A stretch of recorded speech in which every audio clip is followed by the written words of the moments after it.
What's the business case? So as you know, or as probably any company with a website is focusing on, is increasing SEO visibility.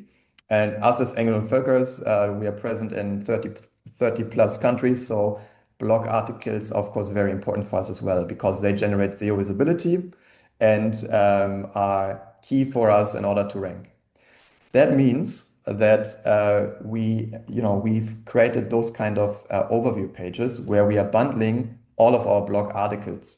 And what we wanted to check was how can we actually find a reasonable recommendation system for which article should be placed here and which one should not. So the challenge was we have 13,000 blog articles, more or less. How can we actually identify those that drive user engagement and are most relevant to the user? And can we add them and can we then create an automated sorting algorithm in order to make sure we show the most relevant to the stakeholders? So that was the idea to not just say, okay, let's take the newest one, but more go into what's a user-centric approach and making sure we show the right articles. How do we face the challenge is by basically, and I'm showing another dashboard here, a very simple one, but it's quite useful for the case.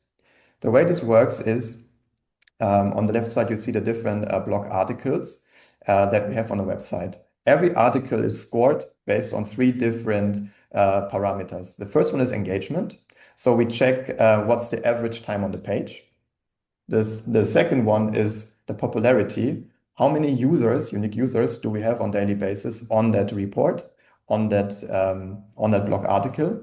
And the last one is effectiveness. So which users afterwards convert into a lead, which is of course very important to drive business.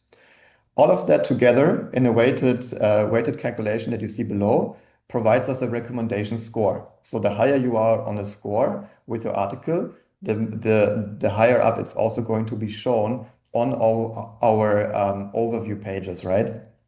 Obviously, if you have a new article, we give this 14 days to perform, which means they're always going to be shown on top. They have time to accumulate all those important metrics, and then we see where do they actually rank. And this is not just about sorting those different articles, but it's also about helping each and every country marketeers to actually understand how good is my article performance? How can I improve this on? Are we having enough people converting after they've seen the article? What are our call to actions? Where are users staying? Where are they going? How can we improve the average time on the page? How can we improve the popularity? So there are a lot of questions that can be answered by this scoring algorithm.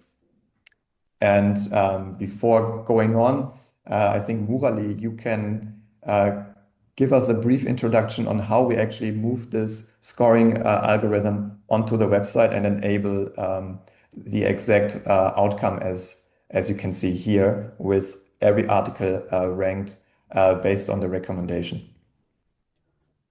Yeah. Sorry, Julian, Murali, just one small addition. If you go back, it was mentioned before that we are serving multiple customer groups, right? So it's sellers, it's buyers, it's people who want to pursue career in real estate.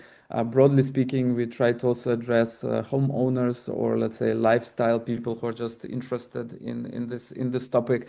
And I think what's important to mention, and that's also basically what our technology stack kind of allows us, is to extend this methodology to each individual user group.